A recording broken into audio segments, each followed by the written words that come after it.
On the afternoon of April 12th, 2016, a teenage girl vanished from a small city in Saskatchewan, Canada. She didn't disappear in the middle of the night. She didn't leave behind a note. She didn't vanish in a remote forest or on an isolated highway. Instead, Mekayla Bali disappeared in broad daylight.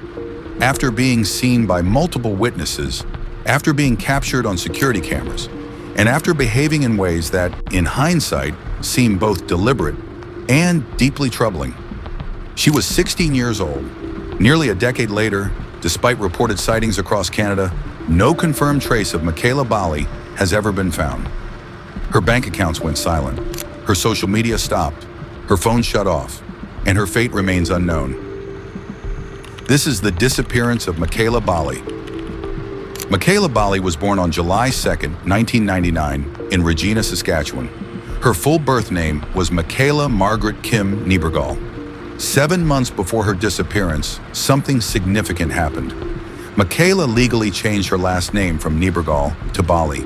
The reason for this change has never been fully explained, but it marked a quiet shift in her identity shortly before she vanished. Mekayla was raised primarily by her mother, Paula Marie Bali, who worked as a consultant for the Saskatchewan Ministry of Social Services. Her father was not officially listed, though after Mekayla disappeared, a man named Rick Bright was publicly identified as a possible biological father. At the time she went missing, Mekayla lived in Yorkton, Saskatchewan, in a multi-generational household with her mother, her aunt, her maternal grandmother, and her 2 younger siblings. The family was close, but they were also grieving. Just 1 month before Mekayla disappeared, her maternal grandfather passed away, a loss that deeply affected the family and, according to those close to her, weighed heavily on Mekayla.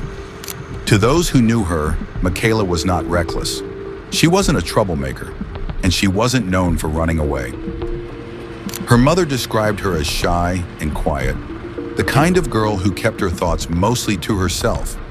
She loved music, especially the violin, and was involved in the drama club at her high school, where she was in grade 11 at the time of her disappearance. Friends described her as kind and deeply empathetic, someone who noticed when others were hurting, someone who cared more about her friends' needs than her own. Despite being bullied at times for her acne, Mekayla's mother believed that in early 2016, her daughter was beginning to come into her own.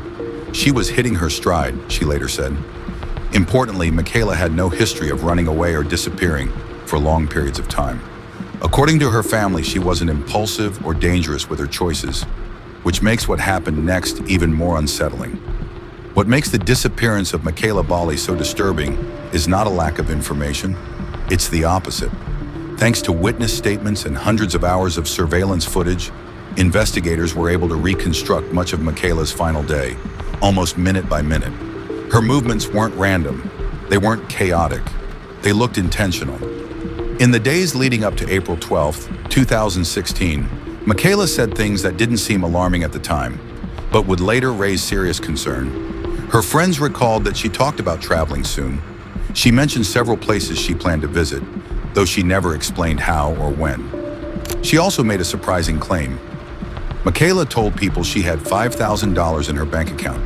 Police would later confirm this was not true. Still, it suggested something important.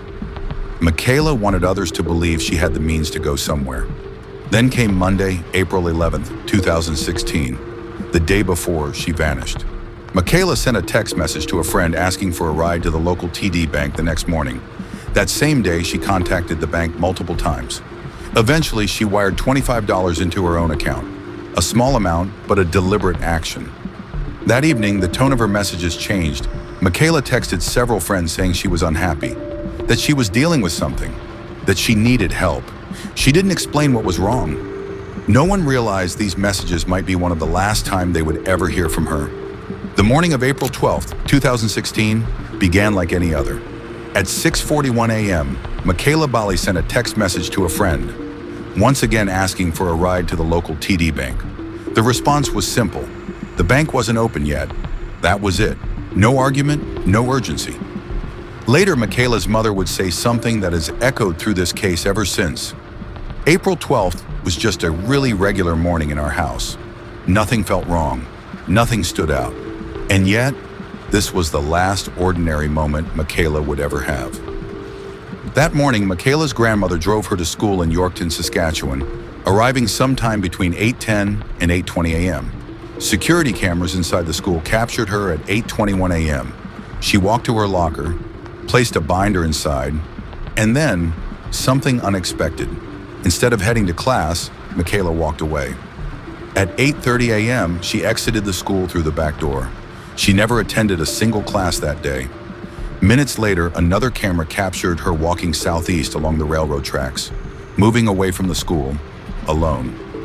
It was the first clear sign that this day was not going to follow any normal routine. Between 8:40 and 8:50 a.m., Mekayla entered Terry's Pawn and Bargain, a small local pawn shop. She tried to pawn a silver ring. The clerk examined it and declined. It wasn't worth much. Mekayla left. Moments later, between 8:50 and 8:55 a.m., she walked into the bank. Security footage shows her calmly withdrawing $55 from her account. No hesitation, no distress. At 9 a.m., cameras caught her again. This time walking east along Broadway Street. She was moving with purpose. But toward what? At approximately 9:10 a.m., Mekayla entered a combined Tim Hortons and Wendy's restaurant. She bought a drink, sat down alone at a table, and then she did something strange. At one point, she took her phone apart, piece by piece, then carefully put it back together. Less than 15 minutes later, she stood up and left. But she didn't go far. She re-entered almost immediately, then exited again through a different door. For the next 25 minutes, Mekayla appeared on multiple cameras in the area. Her path wasn't straight. She moved in a wide, looping circle, slowly rotating counterclockwise around the restaurant, as if killing time or waiting. At 9:49 a.m., she returned to the restaurant once more and sat at a different table. For the next 20 minutes, she was almost constantly on her phone, texting, calling, waiting. At 10:12 a.m., she sent a message to a friend. "Hey, I need help." Just minutes later, another text followed. "Never mind, I figured it out." What had changed?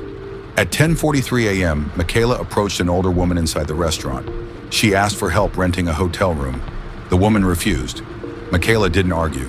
She didn't explain. She simply returned to her phone. And shortly after, she left the restaurant for the final time. At 10:45 a.m., cameras recorded Mekayla walking west along Broadway Street East. She briefly turned down 7th Avenue, then changed her mind and returned to Broadway, continuing west. And then she vanished from surveillance. For over an hour, there is no camera footage of her anywhere.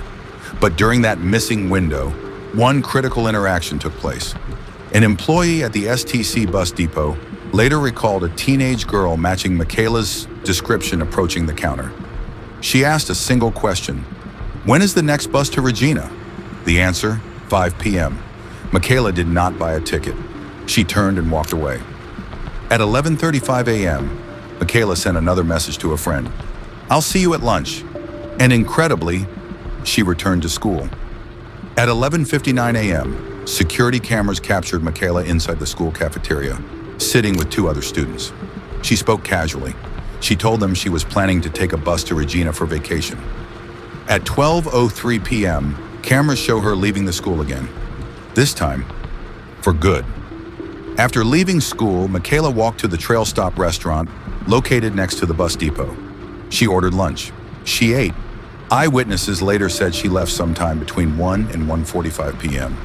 This is the last confirmed sighting of Mekayla Bali. She never boarded a bus. Police verified that she was not on any bus that day. She was last seen wearing glasses, a teal or mint-colored infinity scarf, jeans, a 3/4 length burgundy or purple coat, her blonde, wavy hair worn down after she walked out of that restaurant. No cameras captured her again. No witnesses remember seeing her. She vanished. The following morning at 6:51 a.m., Mekayla's phone was turned off. It has never been turned back on. Her social media accounts went completely silent.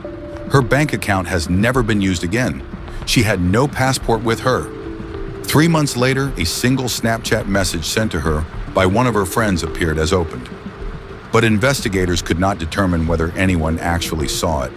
And that was the end of all digital traces. Mekayla Bali walked through an entire city that day, surrounded by people, captured on camera, and somehow she still disappeared without a trace. The disappearance of Mekayla Bali wasn't discovered immediately. That afternoon, as the school day ended, Mekayla's grandmother arrived to pick her up, but Mekayla never came out. When staff checked the records, the truth came out. Mekayla hadn't been in class at all that day. Alarmed, her grandmother called Mekayla's mother. At first, they didn't call police. Instead, they did what many families do. They searched on their own. They drove through Yorkton, checked places she liked, asked questions. Hour after hour passed. There was no sign of her. And as evening fell on April 12th, 2016, they made the call no family ever wants to make. Mekayla Bali was officially reported missing. The case was initially handled by the Yorkton RCMP, who went public 2 days later, on April 14th, asking for help locating the missing teenager. But as days turned into weeks, and weeks turned into months, the scope of the case widened. After 3 weeks, the investigation was transferred to the RCMP's General Investigation Section, a unit reserved for serious and complex cases. Then on July 21st, 2016, 3 months after Mekayla vanished, police escalated the search even further. A child search alert was issued across Saskatchewan, Alberta, and Manitoba. 1 year after her disappearance, the case was handed to the RCMP Historical Case Unit, signaling a painful truth. The case was growing cold. In December 2017, the alert was expanded nationwide. Canada was officially searching for Mekayla Bali. Investigators reviewed hundreds of hours of surveillance footage from businesses across Yorkton. They conducted dozens of interviews. They painstakingly reconstructed Mekayla's final movements on April 12th. A day that now exists as one of the most detailed timelines in Canadian missing person cases. One detail stood out. Although Mekayla appeared to be constantly on her phone, no traditional phone calls were registered by her service provider. Police believe she was communicating almost entirely through social media and messaging apps. But accessing that data proved difficult. Investigators later said that U.S. privacy laws caused significant delays in obtaining information from these companies. In August 2017, RCMP conducted a 3-day ground search in a wooded area near Mekayla's high school. Nothing was found. No clothing, no belongings, no trace. Police never named a suspect, but they did identify a person of interest. Witnesses reported seeing a man leaving the Trail Stop restaurant with Mekayla on the day she disappeared. He was described as stocky, muscular arms, dark hair, and a large, prominent tattoo of a fiery cross on his forearm. Eventually, the man came forward and spoke with police. He was questioned, and then released. No charges were laid, no further leads followed. Police also tracked down people Mekayla had interacted with online and contacted nearby hotels. None of it brought answers. In 2019, RCMP made a rare move. They released extensive surveillance footage to the public, hoping someone, somewhere, would recognize something investigators had missed. Over the years, hundreds of tips poured in, some hopeful, some heartbreaking. In October 2016, a possible sighting placed Mekayla in Vancouver. Her mother flew there herself, putting up posters, asking questions. In 2017, police from the Tsuut'ina Nation believe Mekayla may have attended an event at the Grey Eagle Entertainment Center earlier that year. In August 2019, her mother received a phone call from a man claiming he had seen Mekayla in Edmonton. She considered going, again, on her own. Then, in January 2020, a report surfaced of a young woman panhandling in Penticton. Police later confirmed it was not Mekayla. Each sighting brought hope, and each one faded away. As the investigation continued, Mekayla's family refused to let her disappear quietly. They organized fundraisers, held events, raised awareness. A reward was offered, $25,000 for information leading to her safe return. In 2017, the National Center for Missing and Exploited Children joined the effort. In 2018, an anonymous donor doubled the reward to $50,000. In 2020, part of the money had to be withdrawn, but the family persisted. By the 6th anniversary of Mekayla's disappearance, The reward had reached $100,000. Because someone knows something. From the beginning, Mekayla's mother made it her mission to keep her daughter's name alive. She gave interviews, spoke at events, appeared on podcasts. In 2017, she told Mekayla's story on the Nighttime podcast, bringing national attention to the case. Over time, the disappearance was covered by shows like Dark Poutine, True North, True Crime, and True Crime Timeline. In 2019, a television feature titled Still Searching, The Disappearance of Mekayla Bali aired nationally, winning major journalism awards. By 2025, millions had watched, listened, and asked the same question. What happened to Mekayla Bali? With no definitive answers, theories filled the silence. Some believed Mekayla ran away, that her actions that day were intentional. Police have said there is no evidence of foul play. But even those who once believed she ran away began to doubt it as years passed. Her medication was left behind. Money at home was untouched. Others fear something darker: human trafficking. Yorkton sits between major trafficking corridors. Her mother has said repeatedly that this is her greatest fear. Then there is the theory that haunts this case the most: an online predator. Mekayla was active on multiple apps, used aliases, spoke with people no one else knew. One app, Kik, has drawn particular concern due to its anonymity and lack of safeguards. Investigators believe someone she met online may have played a role. But without access to every message, every conversation, the truth remains locked away. Mekayla Bali did not disappear without effort. She left behind a trail of cameras, of messages, of moments. But somewhere between 1 o'clock and 1:45 p.m. on April 12th, 2016, that trail ended. And the question still remains: where is Mekayla Bali?